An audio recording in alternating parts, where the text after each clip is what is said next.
E o Guerra vai colocar a questão em novos patamares, com a seguinte ênfase: para ele, o porfiriato cumpriu um papel de transição entre o antigo regime e a revolução e o México pós-revolucionário.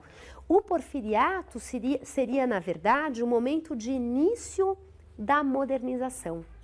E a grande quebra na história do México estaria no início do porfiriato e não na Revolução Mexicana. A transição que o Porfírio fez teria sido fundamental para se redefinir os termos da organização social, política, econômica desse país. Então a ênfase dele está nessa transição entre o velho regime, que tinha uma lógica ainda colonial, uma lógica de uma sociedade fundada sobre corpos que tinham prerrogativas próprias, que conviviam de uma forma hierárquica, para uma sociedade moderna em que o que importa é o cidadão, que tem direitos universais, direitos iguais, enfim. E para o Guerra, resumindo aqui muito em linhas gerais, para o Guerra, o Porfírio Dias tinha consciência de que não dava para reformar o México de uma hora para outra. Os liberais lá dos anos 50 tinham tentado fazer isso e pagaram um preço caro. Quiseram acabar com o poder da igreja, acabar com as comunidades indígenas, acabar com todos os foros de cada grupo, de cada corpo social. Acabaram mergulhando o México em uma grande guerra, em um grande colapso. Porfírio Dias, tendo participado de tudo isso e conhecendo o México profundamente, ele que foi um militar, que percorreu aquele território para cima e para baixo, que conheceu a população, ele reconheceu que essa transição tinha que ser feita de uma outra maneira. Então, na perspectiva do Guerra, o governo do Porfírio Dias, num primeiro momento, fez um pacto com os principais corpos do antigo regime, da antiga ordem, com a Igreja Católica, com os caudilhos, que eram as grandes lideranças locais, regionais, e com os pueblos indígenas. Esse pacto significou que Porfírio Dias manteve a Constituição Liberal de 57, mas fez letra morta dessa Constituição e conseguiu atrair esses corpos através de relações personalistas de lealdade. A igreja, que os liberais tentaram destruir, voltou a vicejar no México durante o porfiriato. Ela era subordinada ao Estado, mas Porfírio convivia com essa igreja, permitindo que ela renascesse e, por outro lado, reafirmando o seu controle. Então a igreja foi ganhando força, a educação católica voltou a ganhar importância, formou novos intelectuais que defendiam o catolicismo, e é por isso que o tema do embate entre Estado e Igreja continuou sendo uma grande questão no século XX, porque as forças católicas foram, de alguma forma, renovadas durante o porfiriato. Esses caudilhos que antes faziam levante, insurreição e tiravam a ordem do país, aceitaram o pacto com Porfírio Dias, tiveram uma série de privilégios para aceitar esse pacto e permaneceram em paz, silenciosos, e com isso o Estado Central conseguiu se afirmar, porque ele mantinha essa autoridade com cada caudilho regional que não mais desafiava essa ordem central. E, por fim, com os pueblos indígenas, o Porfírio também teria feito vista grossa à lei da desamortização. Os pueblos continuaram vivendo como pueblos. Então, esses pueblos escreviam cartas para o Porfírio, pediam proteção, pediam favores ao Porfírio, um pouco como os pueblos faziam com o rei da Espanha durante a época colonial. Uma autoridade que protege, que entende, que ouve. E o Porfírio Dias teria recuperado esse diálogo com os pueblos. Bom, se tudo foi dessa maneira, por que de repente, essa ordem entrou em crise e já não deu conta de manter a paz, a estabilidade política no México? Segundo o Guerra, porque isso tudo foi colocado ao mesmo tempo em que o Estado favorecia a modernização. A modernização foi gerando novos grupos sociais, novos interesses que não cabiam no velho pacto, que não cabiam nessas velhas lealdades. Eram, por exemplo, trabalhadores rurais que já não eram camponeses de comunidades, que tinham sido expulsos. Trabalhadores artesãos urbanos que também não estavam nesse pacto. Eram capitalistas que não eram os velhos caudilhos, eram novas elites regionais que tinham, por exemplo, enriquecido graças à cana-de-açúcar e não cabiam nesses velhos acordos. Para o Guerrat, essa modernização transbordou a velha orquestração política que o Porfírio Dias tinha estabelecido quando chegou ao poder. E a Revolução Mexicana deve ser entendida por esse viés, de um México que se modernizou e o porfiriato chegou ao seu limite de controle sobre esse processo de transição. Apesar disso, o porfiriato teria sido importante para, aos poucos, acomodar o México do antigo regime a uma nova realidade. É por isso que no Museu Nacional de História, no México, a sala que antes era dedicada ao porfiriato, separada da sala dedicada à Revolução, como se fossem dois momentos completamente distintos, foram unificadas sob a placa que anuncia o seguinte título: Hacia la Modernidade. Ou seja, o início do porfiriato não é mais tudo aquilo que a Revolução veio a suplantar. O início do porfiriato é o início de um caminho do México rumo à modernização. Isso não significa dizer que a tese do Guerrat seja uma tese definitiva, absolutamente consensual, não. Mas é fato que ela representou um momento de inflexão na historiografia para se pensar o lugar do porfiriato na história do México. Tá? Fica aqui a sugestão para quem quiser se aprofundar nisso, e claro que no semestre que vem, ao falarmos de Revolução Mexicana, esse tema vai reaparecer. E agora, então, antes de entrar nas imagens, eu quero dizer uma última coisa. Isso tudo teve como grande expressão na paisagem urbana a construção de uma grande avenida chamada Paseo de la Reforma, que atravessa a cidade, e ao longo desse Paseo de la Reforma, por que Paseo de la Reforma? Da reforma liberal, da reforma modernizadora, uma avenida que até hoje é absolutamente central na cidade do México, que é uma cidade gigantesca, como vocês sabem, né? E o Paseo de la Reforma se tornou o palco dessa narrativa simbólica. Então, ao longo dele, há prédios públicos que começaram a ser construídos nessa época, outros foram sendo agregados depois, mas onde estão hoje o Museu de História Nacional, o Museu Nacional de Antropologia, todos os museus que no México são gratuitos aos domingos e recebem hordas de visitantes. Os museus no México são visitadíssimos e que contam a história dessa identidade que começou a ser construída aqui.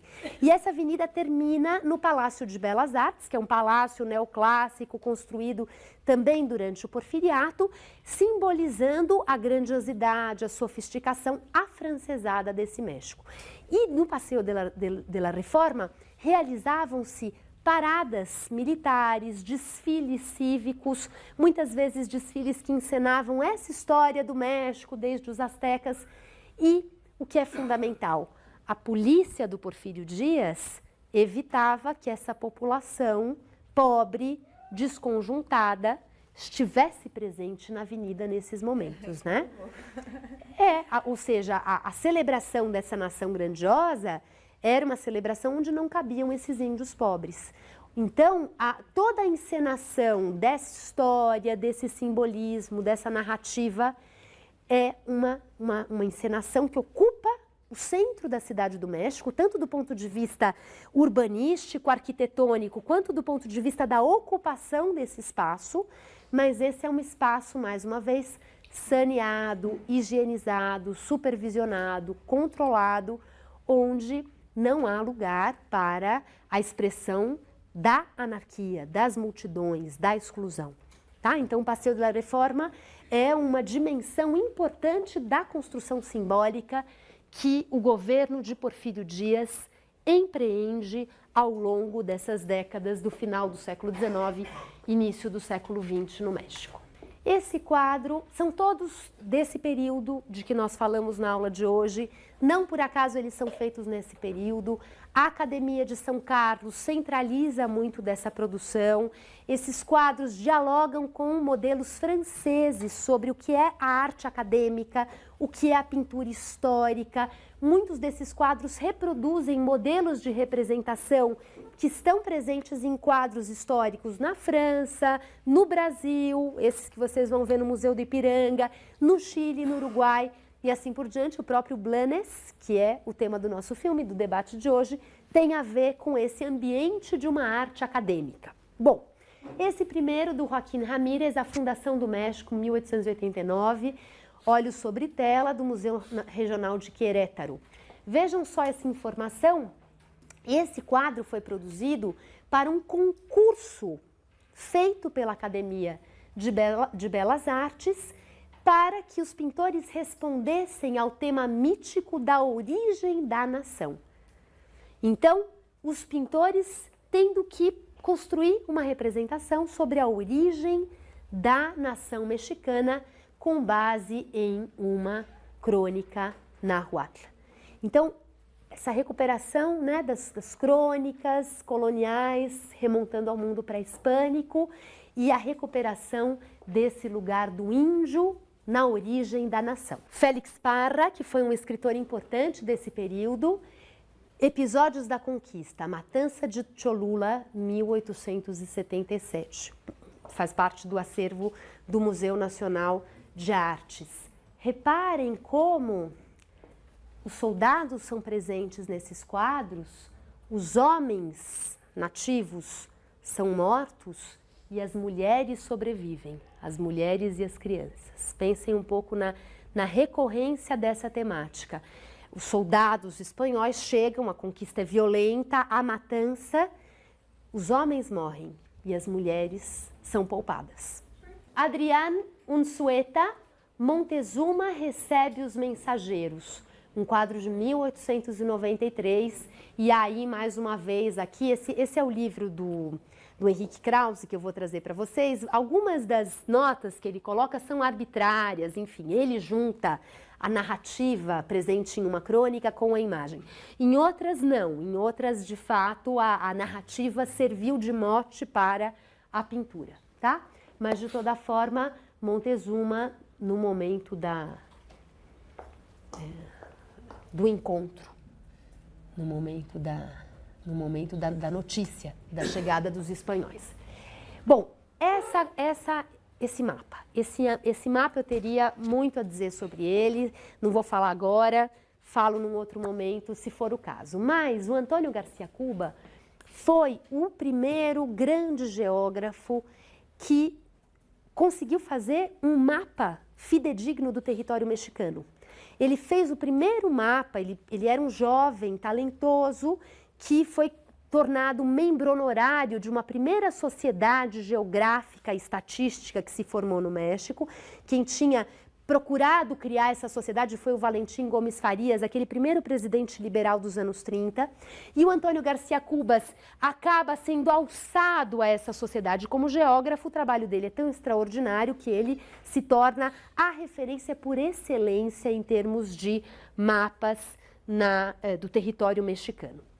O primeiro é de 56, mas depois, nos anos 80, em 85, se eu não me engano, ele faz um atlas histórico ilustrado, um atlas pitoresco e ilustrado da história do México. E esse atlas reúne 13 mapas diferentes. Um desses 13 é uma carta histórica e arqueológica. Tem, por exemplo, a carta política, que traz a imagem de todos os políticos que governaram o México ao longo da história. Essa é uma carta histórica e arqueológica, portanto, são 13 que compõem o atlas que ele publica em meados da década de 1880. E esse atlas tem uma força discursiva muito grande, porque além do mapa em si, que ele como geógrafo reconstituiu, e que, detalhe, nunca incorporou em nenhuma das suas versões os territórios perdidos para os Estados Unidos.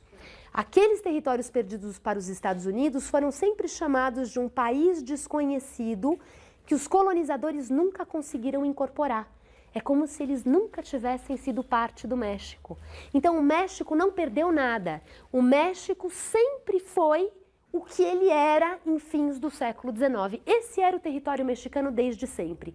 Quando ele volta aos tempos pré-hispânicos, é aquele o território do México, já definido teleologicamente. Então, por um lado, existe essa questão de representar o território, já afirmando que o que era do México estava aqui e continuava estando, e, por outro lado, tudo que ele agrega de ilustração, nesse caso, relativas à história e arqueologia, ou seja, esse patrimônio arqueológico de tempos pré-hispânicos, que começou a ser escavado, identificado, descrito, protegido nesses anos do Porfiriato. São pirâmides, é o calendário asteca, são esculturas e assim por diante, trabalho de ourivesaria, enfim, uma riqueza material que o Antônio Garcia Cubas traz, escolhe, seleciona e fixa ao lado do mapa do território. Ou seja, o território representa a unidade geográfica e as imagens indicam uma unidade histórica. E ele articula as duas coisas, e essa articulação é tão bem feita, é tão eloquente, tanto nessa carta histórica e geográfica como nas demais. Por exemplo, na carta política, Juárez e Maximiliano aparecem quase que lado a lado, como se um tivesse passado o poder para o outro, passado a faixa presidencial para o outro de uma forma natural, de uma forma pacífica. Então, essa unidade da história mexicana, que é tão eloquente e está tão alinhada com o espírito dessa época, que o Antônio Garcia Cubas serve de base para o México através dos séculos do Vicente Riva Palacios. Tá? O Vicente Riva Palacios se inspira muito e usa as imagens do Garcia Cubas para, então, fazer essa enciclopédia sobre o que é ser mexicano, o que compõe a mexicanidade. Uma fotografia de Porfírio Dias em frente do calendário asteca, calendário que foi removido de onde ele estava, no zócalo da cidade, que foi transferido para o Museu Nacional. Uma fotografia de Justo Sierra e outras autoridades do governo porfirista perante a pirâmide de Teotihuacan, que é uma pirâmide que fica dentro da cidade do México, né? Hoje em dia. Dentro da cidade do México, e um lugar absolutamente impressionante, né? Eu fui ao México pela primeira vez há poucos anos e é realmente de tirar o fôlego. Então, as autoridades do Porfiriato diante de uma pirâmide asteca, incorporando isso. Uma imagem de José María Uría Hernán Cortés diante de Carlos V. Então, Hernán Cortés, vocês vão ver, levando o índio junto com ele quando ele volta da conquista e se apresenta perante o imperador Carlos V. Adriano Unzueta, El Tzopantli, que é uma palavra náhua para descrever os sacrifícios que eram praticados pelas populações náhuas e que, nesse caso, são os espanhóis sendo sacrificados, né? Uma pintura que está no Museu Nacional de História no México. Jean Adolphe Possé, a visita da Embaixada de Índios Quicapués ao imperador Maximiliano. Eu contei a vocês que o Maximiliano fazia audiências públicas e recebia representações de quem quisesse procurá-lo, e populações indígenas iam procurá-lo com as suas demandas. Essa é uma representação disso. Primitivo Miranda, esse é um quadro também de um pintor importante, Semana Santa em Cuautitlán, um quadro anterior ao Porfiriato, né, de 58, e que faz referência a uma procissão católica, também um dado constitutivo dessa imagem da mestiçagem cultural que se produz no México. Uma imagem aqui do Porfírio Dias dando grito no Palácio Nacional, está um pouquinho fora da... Rodrigo Gutierrez, o Senado de Tlaxcala, uma pintura de 1875. Vocês sabem que o Senado de Tlaxcala é uma referência a senhorios indígenas que existiam no Altiplano Central às vésperas da conquista e que tinham um modelo de governo comparado pelos historiadores a um modelo de cidades-estado. O termo Senado de Tlaxcala é uma referência a esse modo de governo que depois foi reconhecido como comparado aos padrões ocidentais dessas cidades-estado, tá? O Rodrigo Gutierrez, então, nesse quadro, recompõe um ambiente de populações indígenas que se faziam representar e que encaminhavam os seus assuntos políticos dessa maneira, segundo a representação, é claro, né? Bom, Gonçalo Carrasco, o primeiro milagre, aqui eu quero chamar a atenção de vocês para uma procissão que carrega no estandarte a imagem da Virgem de Guadalupe. Já falamos sobre ela aqui como um elemento importante da identidade mexicana, uma virgem que teria aparecido a um indígena, Juan Diego, no século XVI e que tem a tez indígena. Até hoje, aliás, o Passeio de la Reforma, essa avenida, ele emenda com uma avenida que começa lá na basílica dedicada à Virgem de Guadalupe, conhecida como La Villa. Então, a Virgem, de alguma forma, nessa construção urbanística, faz parte dessa continuidade. Isidro Martínez, o Frei Pedro de Gante, Maestro de los Indios, 1889. Muito interessante como o papel dos missionários na construção desse cruzamento cultural com os índios foi muito valorizado por essas imagens, por esses discursos identitários. Antônio Becerra Dias, Los Hacendados de Bocas, século XIX, paisagem, né? A família do fazendeiro aqui em São Luís Potosí, no norte do México. José Jara, El Velório, 1889, a família velando um corpo.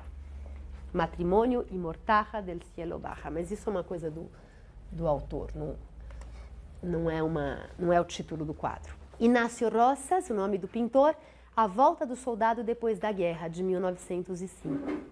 Os índios, os camponeses, né, participando dessa história das guerras que forjaram a nação. Um óleo sobre tela representando Porfírio Dias. Miguel de la Sotarriba e Soares, Alegoria de la Revolución, uma pintura de 1914, posterior, portanto, ao Porfiriato, e no centro está o padre José Hidalgo y Costilla, líder do primeiro movimento de independência no México, tá? Reparem aqui em termos estéticos, há esse fundo que se abre, né, para uma paisagem longínqua, externa, essa composição entre o plano interno e o plano externo e a movimentação de soldados que acontece aqui. Um deles é o Morelos e o outro eu não consegui confirmar isso, mas eu acho que é o Inácio Allende, que participa da mesma conspiração do Hidalgo lá em Querétaro, antes do Querétaro sair para Dolores. Mas eu não tenho isso confirmado. Um deles é o Morelos, tá? José Díaz Castillo, uma cena de guerra, o quartel de Granaditas, em 28 de setembro de 1810, uma litografia representando Benito Juárez, as imagens republicanas, né, da mulher. Uruchi, a toma de hábitos de Sor Juana Inés de la Cruz, né, para quem não sabe, a Sor Juana é uma verdadeira referência da literatura vice-reinal mexicana, ou seja, uma monja que escreveu literatura barroca de primeira qualidade, que é um patrimônio da literatura mexicana, muito estudada, inclusive aqui nas letras da USP. Anônimo, um quadro anônimo, Inácio Manuel Altamirano e Luiz C. Ortiz. O Inácio Altamirano foi um grande escritor do México do século XIX, escritor de literatura, que faz parte desse movimento de criação de uma identidade do México na literatura, que é uma coisa que eu não falei hoje, mas que também está em curso nesse momento, né? Romances que de alguma forma falam da nação, falam da sociedade nacional. Um quadro que retrata a entrada de Benito Juárez na cidade do México em julho de 1867, depois que ele vence o Maximiliano. Quadro anônimo, muito forte, esse Miguel Hidalgo forjando a independência. Forjando a independência, um quadro de 1911. Adriano Unzueta, Montezuma no templo recebe a nomeação de monarca. Não tem, eu depois quero incorporar esse acervo, uma imagem do Cuauhtémoc, que o Cuauhtémoc foi o último imperador azteca, depois que o Montezuma sucumbiu, ainda o sobrinho dele assumiu o poder em nome do Império Azteca e resistiu ao Cortés e aos invasores espanhóis. Então, o Cuauhtémoc, quando foi preso, depois de resistir, de mobilizar os índios para resistir contra os espanhóis, isso em 1525, ele foi torturado, barbaramente torturado, seus pés queimados, e o Cortés ainda o levou junto com ele para Honduras, Cortés ainda tomando conta do território, né, se apropriando do território, e depois decidiu executá-lo. Então, o Cuauhtémoc morre oferecendo resistência, porque o Montezuma vive aquela situação ambígua, né, perante os espanhóis que vocês conhecem. E o Cuauhtémoc não, ele já sabe exatamente o que está se passando e ele oferece resistência. Então, o Cuauhtémoc é o grande herói da resistência azteca contra os espanhóis. E ele é muito apropriado, muito nesse período. Ele é uma figura central nesse discurso sobre o México e de que forma as tensões entre índios e espanhóis foram se resolvendo, entre aspas, ao longo da história.